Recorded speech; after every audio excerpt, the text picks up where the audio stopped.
El mensaje llegó a las 6:12 de la mañana, hora de Austin.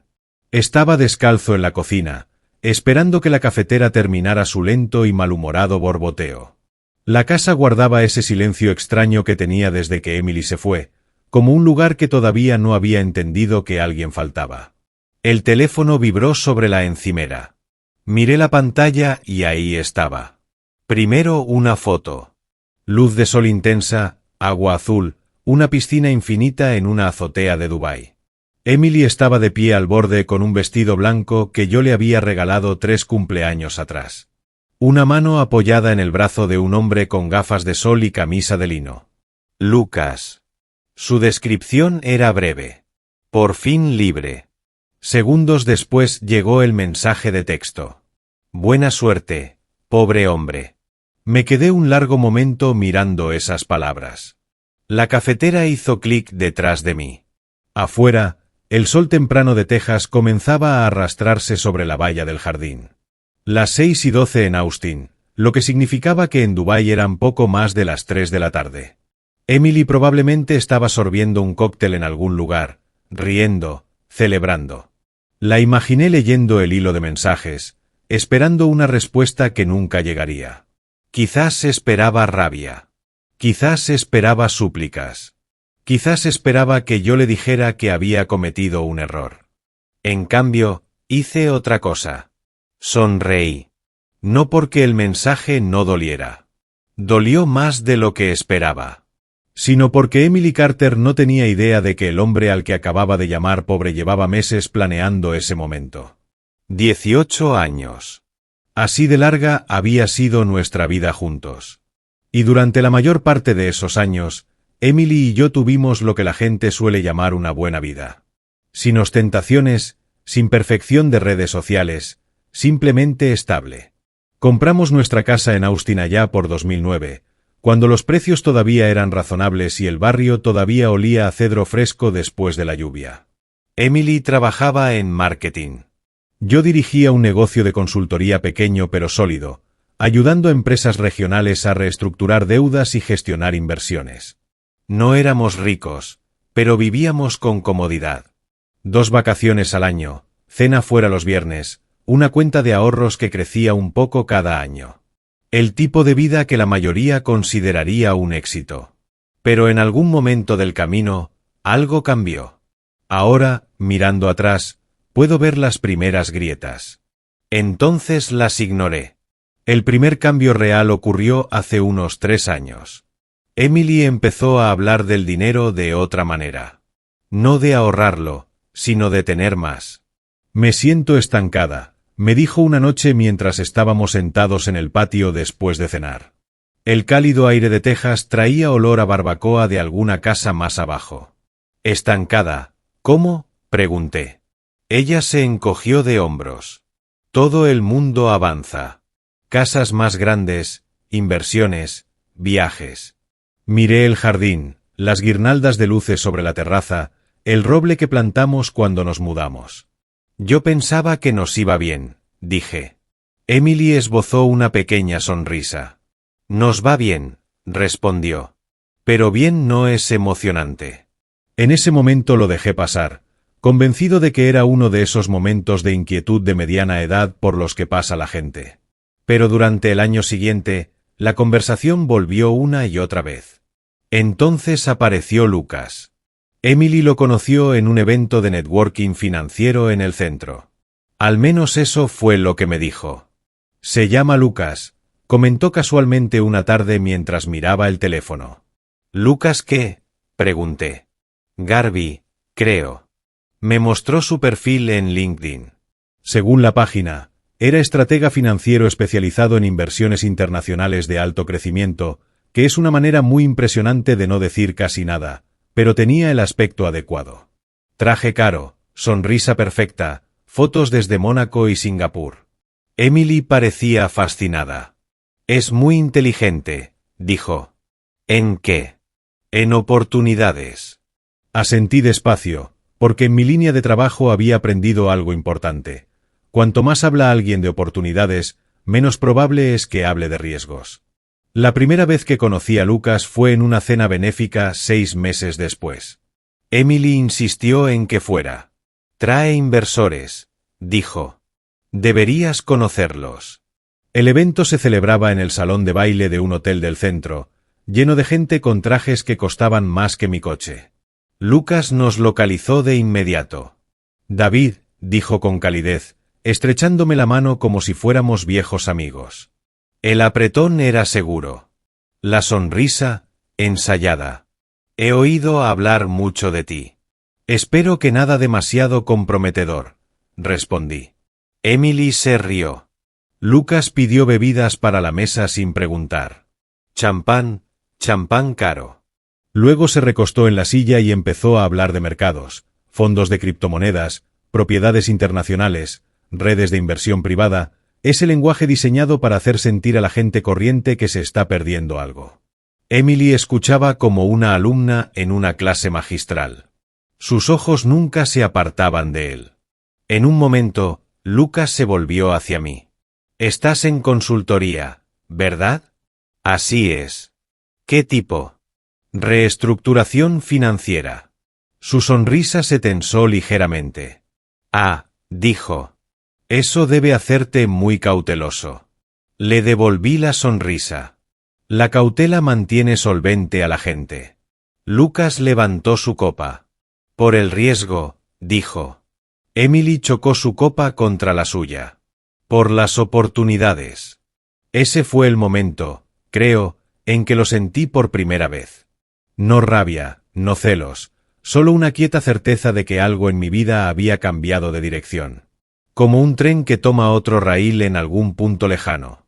6 meses después, Emily me dijo que quería el divorcio. Lo hizo con calma, casi con amabilidad.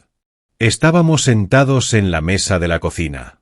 «Creo que nos hemos distanciado», dijo. Siempre es la frase que usa la gente cuando no quiere decir el verdadero motivo. No discutí. No le pregunté por Lucas. Solo asentí. «De acuerdo», dije, y eso pareció sorprenderla. Las semanas siguientes pasaron en un torbellino de papeleos y conversaciones tranquilas. Luego llegó el día en que preguntó por la cuenta conjunta. «Hay unos 800.000», dijo con cuidado.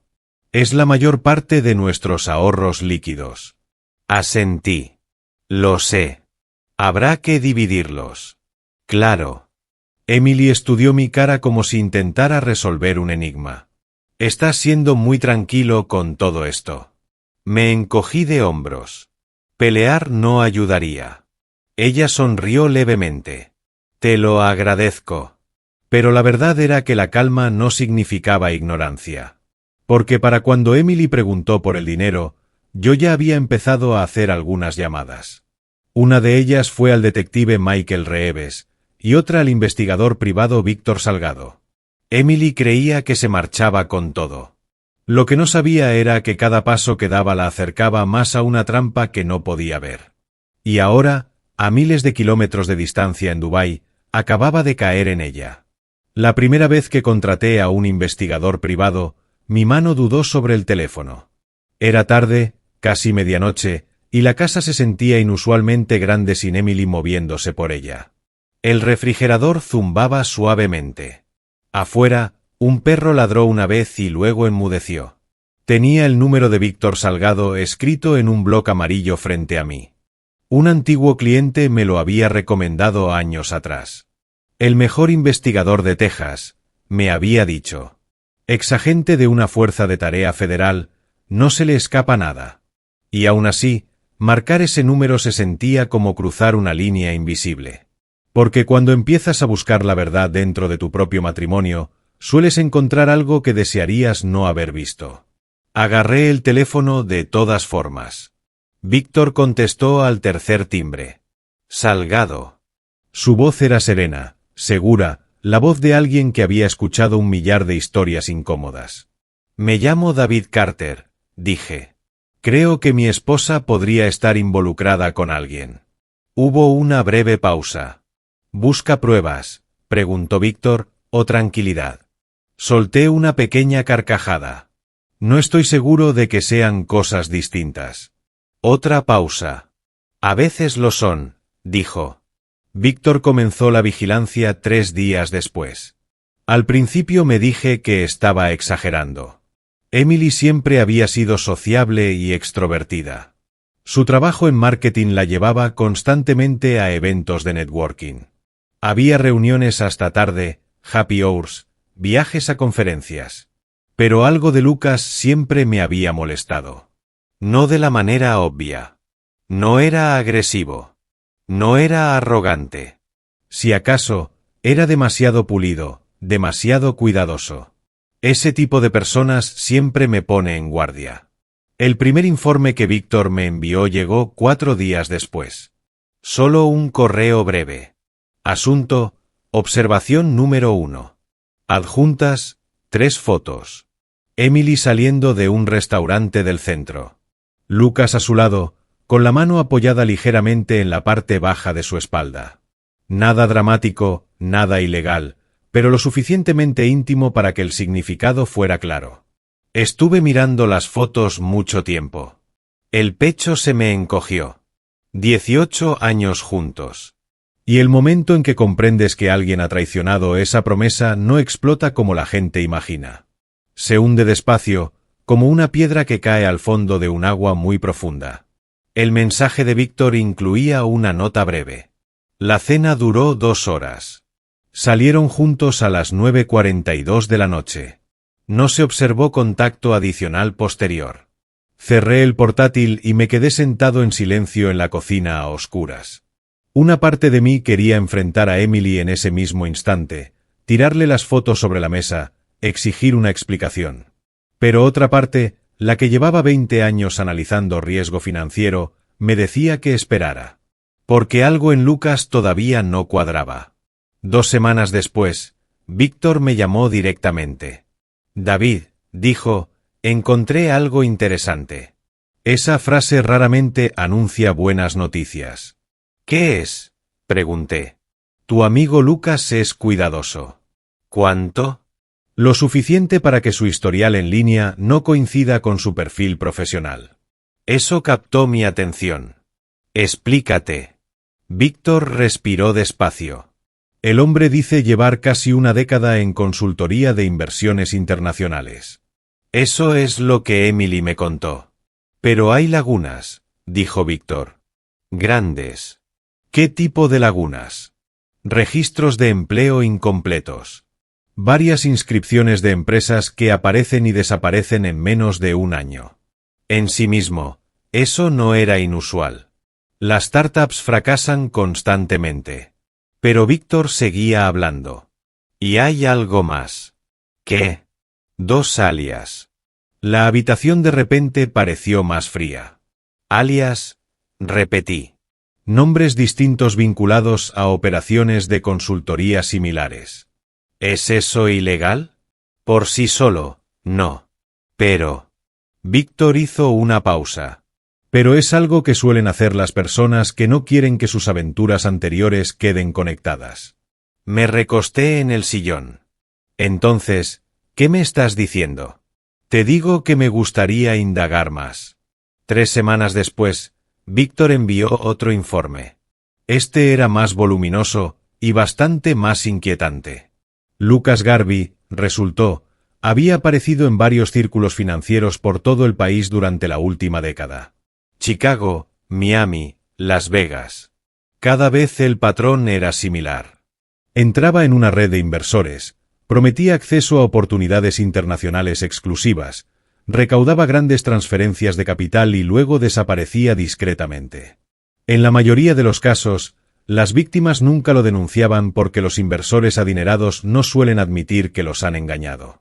Pero un caso había sido investigado brevemente en Chicago. Ahí fue donde Víctor encontró el nombre. Daniel Lucas Garvey. No Lucas Garvey. Daniel Garvey. El segundo nombre simplemente había pasado a ser el primero. Un cambio pequeño, pero muy útil. Recuerdo que estaba mirando el informe de Víctor en mi escritorio de la oficina. Al otro lado de la ventana, el tráfico avanzaba lentamente entre el calor de la tarde. Me temblaban ligeramente las manos. No de miedo, sino de comprensión. Porque si Víctor tenía razón, Lucas no solo estaba teniendo una aventura con mi esposa. Estaba ejecutando una estafa. Y Emily podía ser su próxima víctima. O peor, su cómplice. Esa noche, Emily llegó tarde a casa. Tenía cara de cansancio, pero estaba animada, tarareando en voz baja mientras dejaba el bolso sobre la encimera de la cocina. «Sigues despierto», dijo. Tenía trabajo que terminar. Abrió el refrigerador y se sirvió una copa de vino. Lucas tuvo otra cena con inversores esta noche, comentó con naturalidad. Suena emocionante. Y lo es, en serio. Se sentó frente a mí. La próxima vez deberías venir. Esta gente va en serio. Estudié su cara con cuidado. ¿Estás invirtiendo con él? Emily sonrió. Quizás. ¿Cuánto? Tranquilo. Se rió. Nada desmesurado, pero la manera en que evitó mi mirada me decía algo importante. Ya estaba más adentrada en el mundo de Lucas de lo que quería reconocer. Esa noche casi no dormí. Alrededor de las 2 de la mañana salí al garaje y abrí el pequeño refrigerador junto a mi banco de trabajo. Quedaban unas cervezas de una barbacoa de semanas atrás. Agarré una y me senté en un taburete de madera viejo. El garaje olía levemente a aceite de motor y cedro. No podía dejar de darle vueltas al informe de Víctor. Alias, empresas que desaparecen, investigaciones por fraude y Emily. ¿La estaban manipulando o había entrado a sabiendas en algo peligroso? Lo más duro era no saber cuál de las dos respuestas dolería más. A la mañana siguiente volví a llamar a Víctor. Quiero todo, le dije. Todo. Historial financiero, registros mercantiles, cualquier causa judicial vinculada a este hombre. Eso puede llevar tiempo. No hay prisa. Y dinero. Me lo puedo permitir. Víctor dudó. David, si esto resulta ser lo que creo que es, tienes que prepararte. ¿Para qué? Para la posibilidad de que tu esposa vaya a perder mucho más que su matrimonio. Miré la calle tranquila al otro lado de la ventana de mi oficina. El autobús escolar pasó despacio. Niños riendo dentro. La vida normal siguiendo su curso. Ya me estoy preparando, dije en voz baja. Porque para entonces la verdad había empezado a tomar forma en mi mente. Y una vez que ves el contorno de una trampa, entiendes exactamente cómo puede usarse. La primera vez que el detective Michael Reeves y yo hablamos, sonaba como alguien que ya había escuchado todas las versiones posibles de mi historia. No impaciente, solo sin sorpresa. Víctor había hecho la presentación. Al parecer, los dos habían trabajado juntos años atrás en un caso de fraude financiero que involucraba un fondo de inversión falso en Houston. David Carter, dijo Reeves cuando contestó. Así es. He leído el resumen que me mandó Víctor. Se escuchó un suave crujido, probablemente papeles moviéndose sobre su escritorio. Y si la mitad de esto es exacto, dijo Reeves con calma, el hombre que describes lleva mucho tiempo operando. Se llama Daniel Garvey. Sí, respondió. Ese nombre me es familiar. Mi mano apretó ligeramente el teléfono. ¿Lo ha investigado antes? No directamente, pero ha aparecido en algunas denuncias interestatales por fraude. Entonces, ¿por qué no está en prisión? Reeves soltó una risa seca. Porque gente como Garvey casi nunca deja pruebas limpias. Me recosté en el sillón. Está ejecutando una estafa con mi esposa. Es posible. No, dije en voz baja. Está pasando. Reeves guardó silencio. Dígame por qué está tan seguro. Le expliqué todo. Las cenas de inversores, la fascinación creciente de Emily con Lucas, los informes de vigilancia de Víctor y la manera repentina en que ella había empezado a preguntar por la cuenta de ahorros conjunta. Cuando terminé, Reeves no respondió de inmediato. Finalmente dijo, ¿de cuánto dinero estamos hablando? Aproximadamente 800.000. Otra pausa. Esa es una transferencia importante. Por eso le llamo. Reeves suspiró. Aquí está el problema, señor Carter. Los casos de fraude requieren prueba de intención. Si su esposa le entrega el dinero voluntariamente creyendo que es una inversión legítima, resulta mucho más difícil de procesar. ¿Entonces no se puede hacer nada? Digo que necesitamos pruebas. Bajé la vista al cuaderno sobre mi escritorio. ¿Qué tipo de pruebas? Transferencias financieras conectadas a una red fraudulenta, movimiento de fondos offshore, víctimas dispuestas a testificar. Y si eso ocurre, la voz de Reeves se volvió más enfocada, entonces podemos empezar a construir un caso real. Esa conversación duró casi 1 hora. Para cuando terminamos, algo inesperado había sucedido. La rabia que había cargado durante semanas se había transformado en otra cosa. Estrategia. Porque si Lucas Garvey era realmente un estafador, tarde o temprano intentaría mover una gran cantidad de dinero. Y cuando lo hiciera, Reeves quería saberlo. Durante los 2 meses siguientes, Víctor continuó vigilando. Emily y Lucas se fueron acercando. Las cenas se convirtieron en fines de semana. Los fines de semana en escapadas cortas. Dejé de confrontarla por las noches tardías. Dejé de hacer preguntas. En cambio, me concentré en otra cosa. Preparación. Una tarde, Emily llegó a casa con una energía inusual. Tiró el bolso en el sofá y se quitó los tacones de un tirón. «No vas a creerlo», dijo. «¿Qué pasó?» «Lucas tiene acceso a un fondo de inversión privado en Europa». Cerré el portátil despacio. «¿Qué tipo de fondo?» «Infraestructura energética. Está explotando ahora mismo». «¿Cuánto requiere?» Emily dudó. «La entrada mínima es alta». «¿Cuánto de alta?» Tomó aire. 700.000. La observé con atención. ¿Y lo estás considerando? Es una oportunidad, David. ¿Para quién? Para nosotros. Casi me reí. Lucas gestionaría la inversión, continuó rápidamente. Los rendimientos podrían triplicarse en 2 años. ¿Y el riesgo? Todo tiene riesgo. Sus palabras eran un eco de algo que Lucas había dicho meses atrás. Por el riesgo, por las oportunidades. Por primera vez, vi con exactitud cómo había funcionado su influencia. No mediante presión, sino mediante persuasión. 1 semana después, Víctor volvió a llamar. «No te va a gustar esto», dijo. «Cuéntame».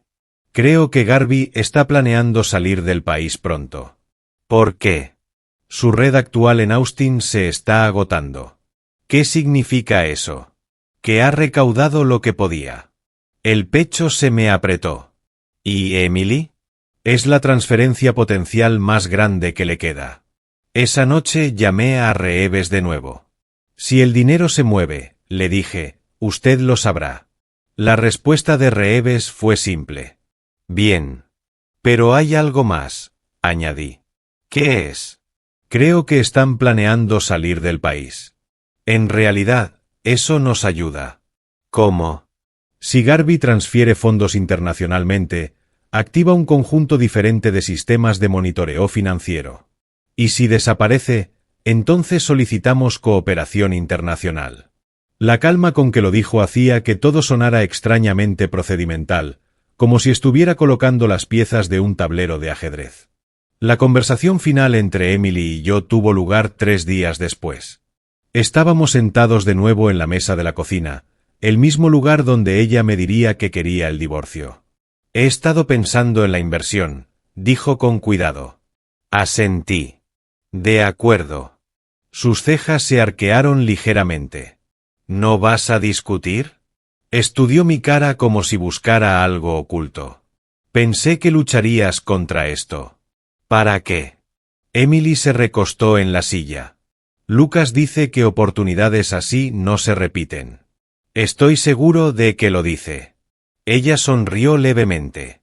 Lo estás tomando muy bien. Me encogí de hombros. Quizás estoy aprendiendo a arriesgar. Eso la hizo reír. Si ella supiera. La transferencia ocurrió 2 semanas después. Víctor me llamó en el momento en que se produjo.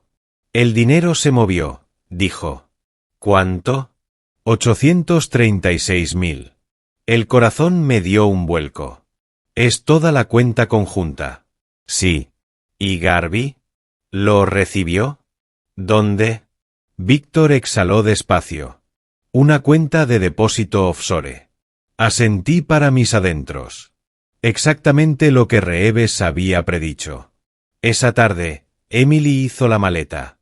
Se movía por el dormitorio con calma, doblando la ropa en pilas ordenadas.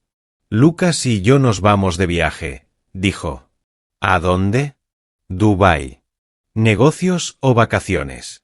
Esbozó una pequeña sonrisa. Las dos cosas. La observé cerrar la maleta con la cremallera. ¿De verdad te vas? Sí.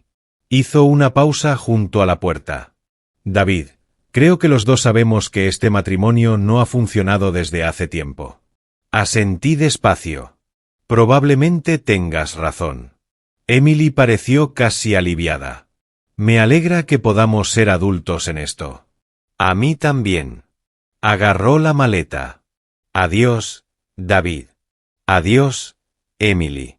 La puerta principal se cerró con suavidad. Y así, 18 años de matrimonio salieron de mi casa.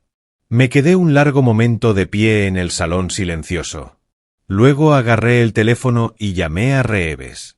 El dinero se movió, dije. Bien, respondió.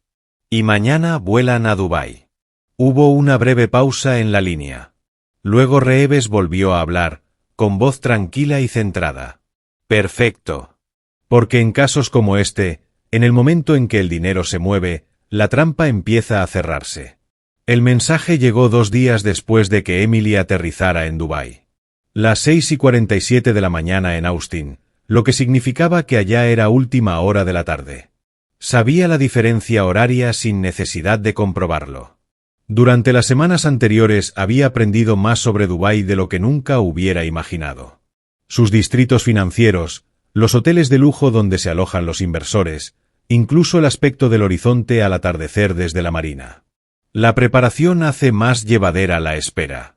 El teléfono vibró una vez sobre la encimera de la cocina. Estaba sirviéndome el café cuando vi la notificación. Una foto de Emily. Me sequé las manos despacio antes de abrirla. La imagen la mostraba sentada en una terraza al aire libre con vistas a la marina de Dubái. Rascacielos reluciendo detrás de ella en la luz dorada de la tarde. El agua debajo reflejaba yates que derivaban por el puerto como joyas flotantes. Emily sonreía. No la sonrisa tranquila que recordaba de nuestros primeros años. Esta era más brillante, triunfal. Lucas estaba sentado a su lado con un brazo apoyado en el respaldo de su silla. En la foto tenía exactamente el aspecto de siempre, seguro, relajado, como un hombre convencido de que el mundo avanzaba exactamente según su plan. Debajo de la imagen, un mensaje breve. Mira dónde estamos.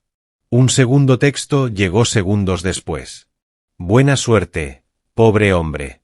Miré la pantalla un momento. Luego dejé el teléfono junto a mi café.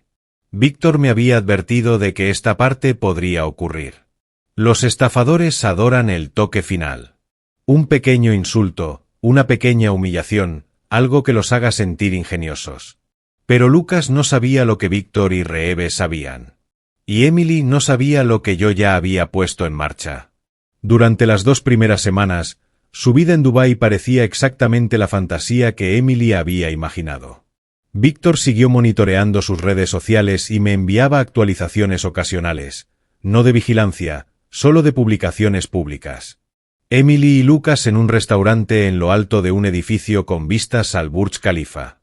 Emily de compras en el enorme centro comercial de Dubái. Emily posando junto a un yate blanco en la marina. Cada imagen contaba la misma historia. Libertad, lujo, victoria.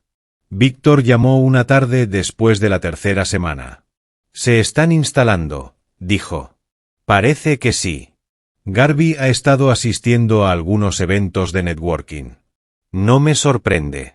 Pero es cuidadoso, añadió. ¿Qué quiere decir que todavía no ha movido el dinero? Me recosté en el sillón de la oficina. Eso es interesante. Víctor estuvo de acuerdo. Normalmente tipos como él mueven los fondos rápido, pero no lo ha hecho. Todavía no. La actualización de verdad llegó del detective Reeves. Llamó una tarde mientras yo terminaba papeleo en la oficina. David, dijo, tenemos movimiento financiero. Sí.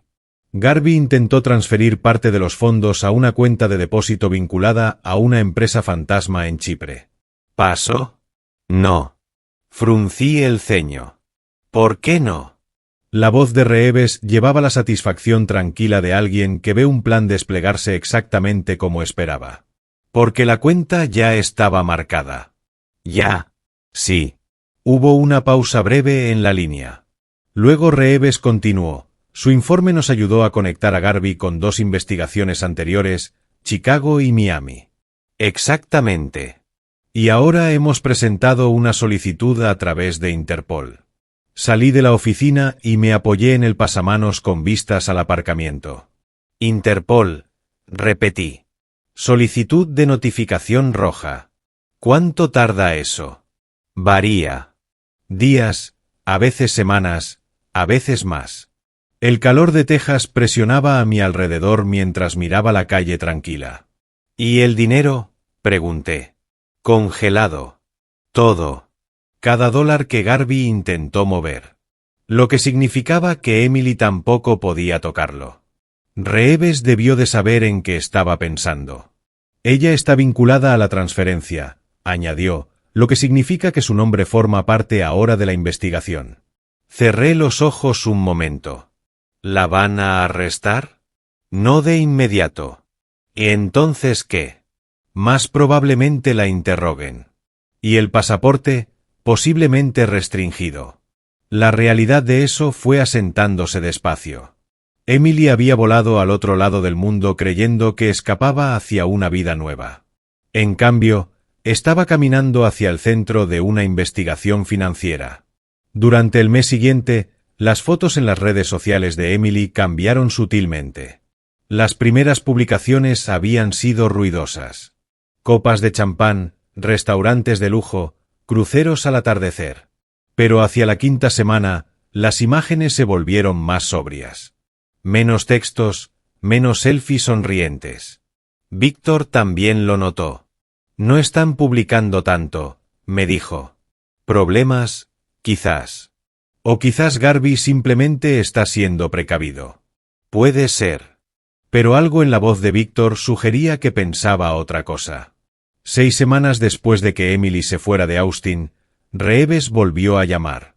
Esta vez, su tono era más tenso.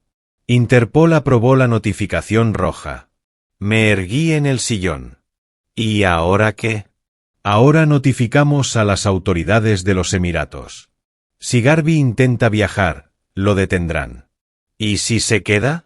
De todas formas lo encontrarán eventualmente. Reeves hizo una pausa. Gente como Garvey no se mantiene invisible para siempre. 2 semanas después, Víctor me mandó otra captura de pantalla. Esta vez no era una foto glamurosa. Era un breve vídeo que Emily había publicado y borrado poco después. Tenía un aspecto distinto, cansado. Detrás de ella había una ventana de habitación de hotel con vistas a la ciudad. La voz de Lucas se escuchaba débilmente fuera de cámara, discutiendo con alguien al teléfono. Víctor había recortado el audio. Lo escuché 2 veces. La transferencia debería haberse procesado, decía Lucas. Una segunda voz respondía, demasiado apagada para entenderse. La respuesta de Lucas fue más alta. No me importa lo que diga el banco. Arréglalo. El vídeo terminaba de golpe. El mensaje de Víctor debajo era escueto. Algo va mal. 3 días después llegó por fin la llamada de Reeves. David, dijo, puede que tengamos nuestro momento. ¿Qué pasó? Garvey reservó un vuelo que sale de Dubái. Sí. ¿Cuándo? Mañana por la mañana. Interpol ya fue notificado. Sentí que el pulso se me aceleraba levemente. Entonces lo detendrán en el aeropuerto. Ese es el escenario más probable. ¿Y Emily? Desconocido. El silencio se extendió entre nosotros un momento. Luego Reeves añadió en voz baja, como sea que esto resulte, está a punto de terminar. Esa noche me senté solo en la terraza trasera. El cielo de Texas era oscuro y vasto sobre los árboles. En la distancia, un trueno rodó despacio por el horizonte. Por primera vez en semanas, las manos me temblaban ligeramente. No de miedo, sino ante la extraña certeza de que la última pieza del plan estaba a punto de encajar. A miles de kilómetros de distancia, en una ciudad construida sobre cristal y ambición, Emily y Lucas probablemente estaban haciendo las maletas, preparando su siguiente movida. Seguían creyendo que escapaban. No tenían idea. La trampa ya los esperaba en el aeropuerto. El arresto no ocurrió como en las películas. No hubo luces intermitentes, ni gritos dramáticos, ni agentes irrumpiendo por las puertas. Las investigaciones reales casi nunca se parecen a eso. En cambio, sucedió en silencio. Exactamente como prefieren los profesionales.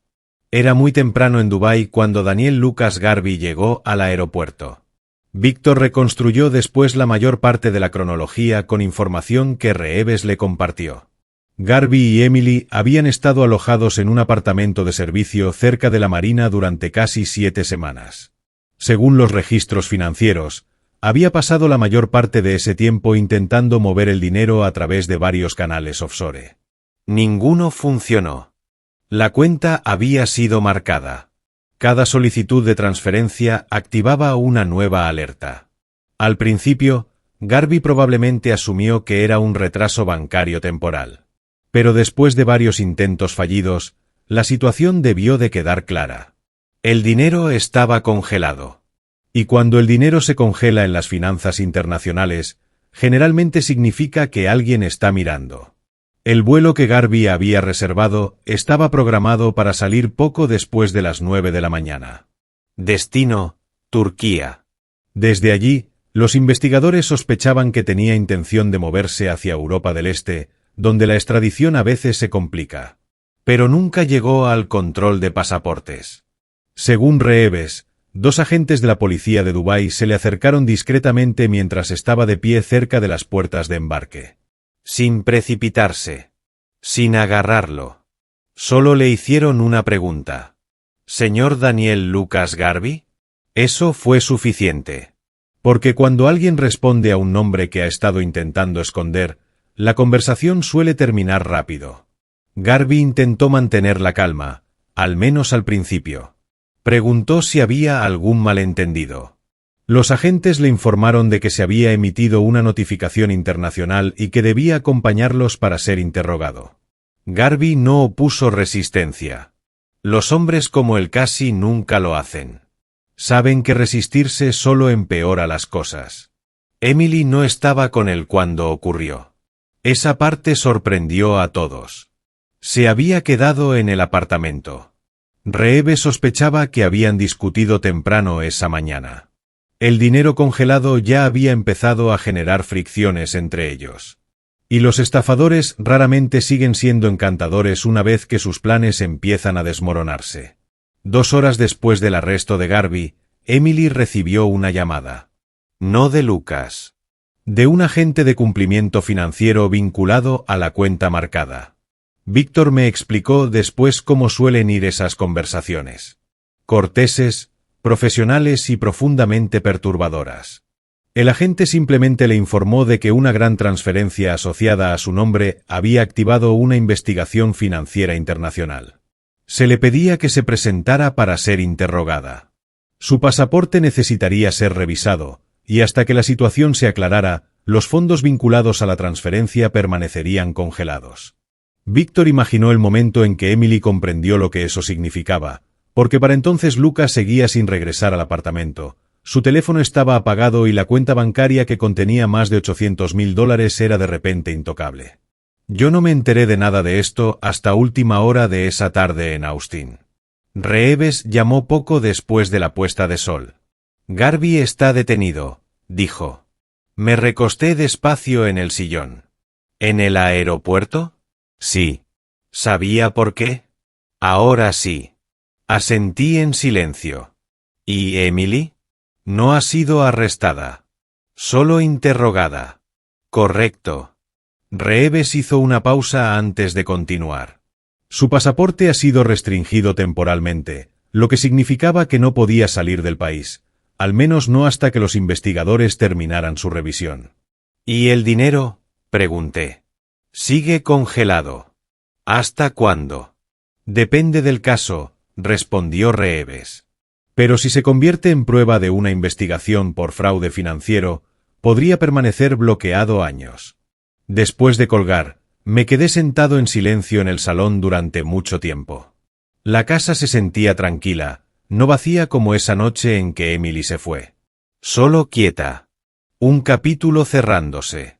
3 días después, Víctor me reenvió algo inesperado. Una captura de un mensaje que Emily le había enviado a través de las redes sociales. Ella no sabía que trabajaba conmigo. Solo sabía que era alguien que había fotografiado un evento empresarial al que Lucas asistió meses atrás. Su mensaje era breve.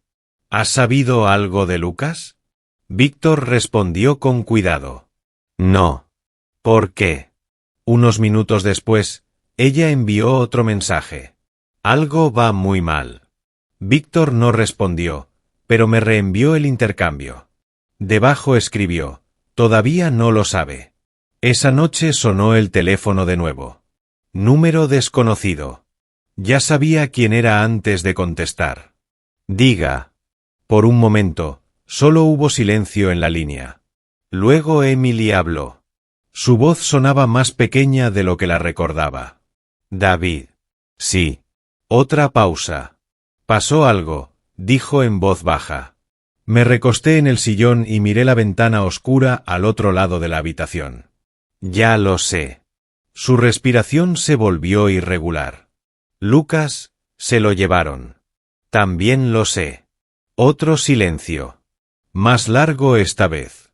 Finalmente susurró, creo que cometí un error terrible. Ahí estaba. El momento que la gente imagina cuando habla de venganza. La disculpa, el arrepentimiento, la comprensión. Pero lo extraño era que no sentí la satisfacción que esperaba. Solo una calma distante, como si viera la escena final de una película que ya conocía de memoria. David, dijo en voz baja.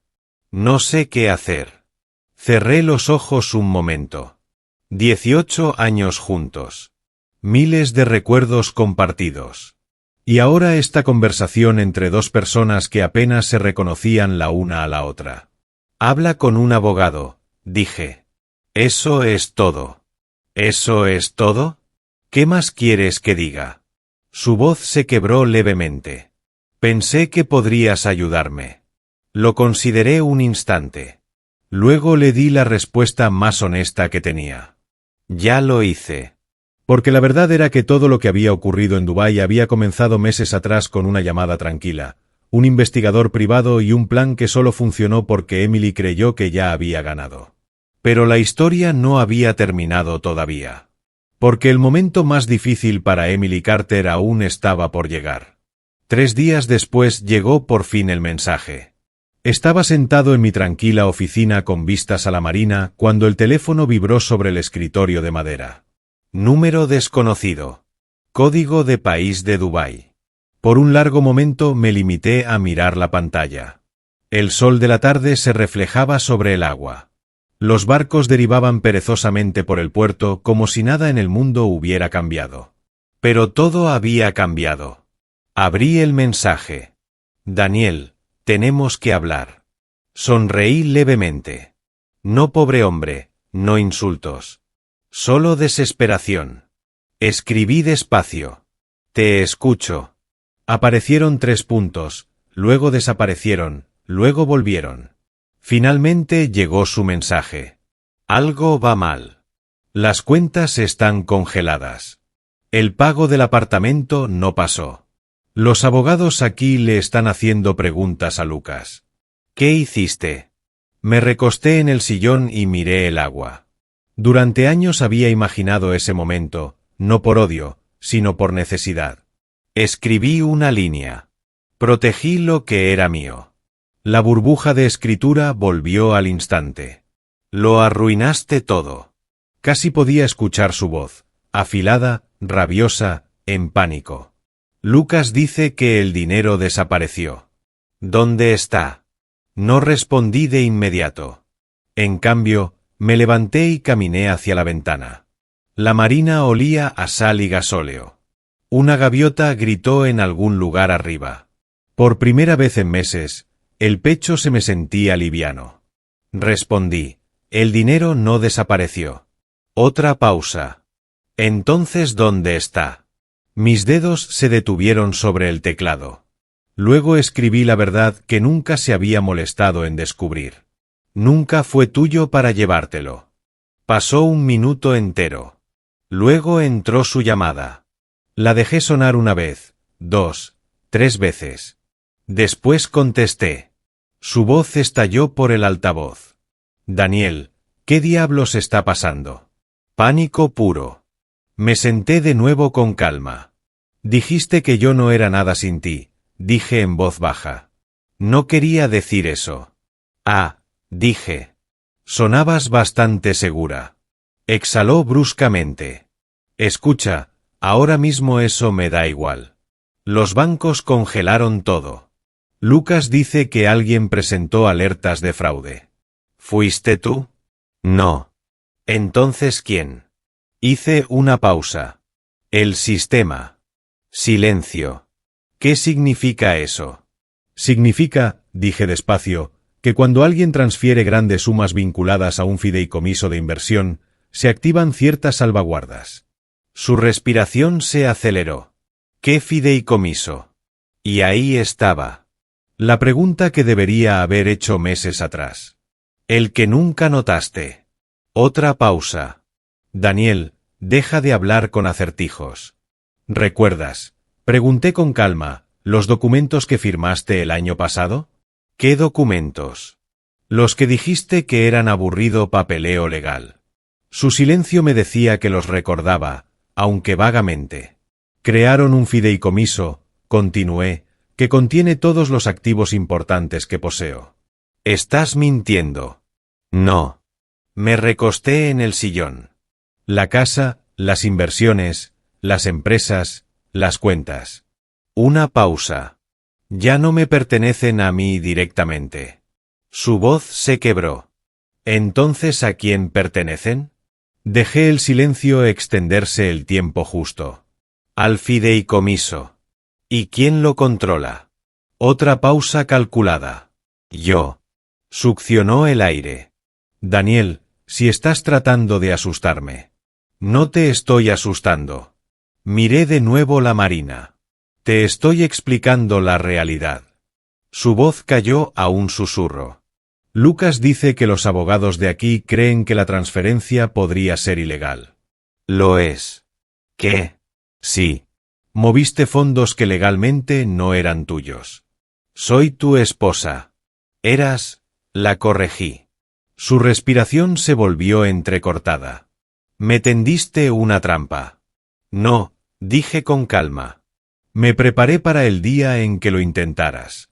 Un largo silencio llenó la llamada. Luego susurró algo inesperado. Daniel, por favor. Cerré los ojos un instante. Ahí estaba. La palabra que nunca había usado antes. Por favor. ¿Qué quieres? Pregunté. Solo necesito que desbloqueen las cuentas, dijo rápidamente. Podemos arreglar esto. Volveré. Podemos hablar. Casi me reí. Ya hablaste. ¿Cuándo? Tu mensaje de texto. Silencio. Luego se lo leí. Buena suerte, pobre hombre. Su voz tembló. No lo decía en serio. Pero sí lo decías. Daniel, escúchame. Lucas está diciendo que si esto se convierte en un caso de fraude, entonces quizás debería llamar a su abogado. Daniel. Su voz se quebró ahora de verdad. Miedo real. Puedes detener esto, dijo. Solo tienes que decirle a los bancos que todo estaba autorizado. ¿Lo estaba? No dijo nada. Y esa era la respuesta. Hablé despacio. La investigación lo determinará. Me estás destruyendo. No, respondí con calma. Tú te destruiste a ti misma. Su respiración se hizo más ruidosa. Lucas dice que necesitamos acceder a los fondos de inmediato. Lucas parece muy seguro de sí mismo para alguien que no entiende cómo funciona la ley de fideicomisos. ¿Qué significa eso? Significa, dije en voz baja, que eligió al hombre equivocado para robarle. Otro largo silencio. Luego susurró la pregunta que yo había estado esperando. Daniel, ¿lo sabías? Sí. ¿Desde cuándo? Volví a mirar el puerto. El sol había empezado a inclinarse hacia el horizonte. Desde hace suficiente tiempo. Su voz se rompió. ¿Me dejaste ir? Sí. ¿Me viste marcharme? Sí. ¿Por qué? Lo pensé un momento. Luego respondí con honestidad. Porque a veces la única manera de ver el verdadero carácter de alguien, hice una pausa, es darle la oportunidad de traicionarte. Empezó a llorar suavemente al otro lado de la línea, pero yo no sentí nada. No rabia, no venganza. Solo calma. Finalmente dije las palabras que lo cerraron todo. Los abogados se pondrán en contacto contigo. Daniel, espera. Colgué. El teléfono quedó en silencio. Afuera, el sol se deslizaba más bajo sobre el agua, tiñendo el puerto de oro. Por primera vez desde que ella salió de mi vida, me sentí libre. Pero la historia no había terminado todavía. Porque lo que ocurrió después fue algo que ninguno de los dos vio venir. Pasaron 2 semanas después de esa llamada. 2 semanas tranquilas y apacibles. Por primera vez en años, mi vida tenía una calma extraña. La casa estaba en silencio. Las mañanas eran lentas. Podía sentarme con una taza de café en la terraza trasera y ver amanecer sin escuchar la voz de Emily quejándose de algo, criticando algo, exigiendo algo. La paz es algo extraño cuando has vivido demasiado tiempo dentro del caos. Al principio, casi parece desconocida, pero con el tiempo se convierte en lo más valioso del mundo. La investigación avanzó más rápido de lo que esperaba. Al parecer, transferir millones de dólares desde una cuenta fiduciaria hacia una jurisdicción extranjera tiende a atraer la atención de algo más que el departamento de fraudes de un banco. Intervinieron abogados, intervinieron reguladores y, finalmente, intervinieron las autoridades de Dubái. No seguí cada detalle. No necesitaba hacerlo. Mi abogado gestionó la mayor parte. Pero una tarde, unos 14 días después de la desesperada llamada de Emily, sonó el teléfono de nuevo. Esta vez no era un número desconocido. Era mi abogado. Daniel, dijo con calma. Creí que debías escuchar esto directamente de mí. Me recosté en el sillón. Te escucho. Los han detenido. Las palabras flotaron en el aire. ¿Los dos? Sí.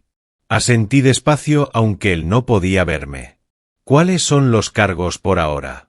Conducta financiera indebida y presunto fraude relacionado con transferencias internacionales. Las autoridades siguen revisando la documentación vinculada al fideicomiso y al dinero. Recuperado, dijo, casi en su totalidad. Cerré los ojos un momento. No de alivio, sino de cierre definitivo. ¿Qué pasa ahora?, pregunté. Depende de con qué agresividad persigan el caso, pero basándonos en lo que hemos visto hasta ahora, hizo una pausa, podría ponerse muy serio para ellos. Guardé silencio un momento. Luego dije algo que hasta a mí me sorprendió. No quiero venganza. Lo sé, respondió mi abogado. Por eso estructuramos todo de la manera en que lo hicimos, porque la venganza nunca había sido el objetivo. La protección sí. La preparación sí. Y quizás la verdad. Después de colgar, me quedé de nuevo sentado a solas en la oficina tranquila. La marina afuera tenía el mismo aspecto de siempre. Barcos derivando, el agua moviéndose despacio, la vida continuando.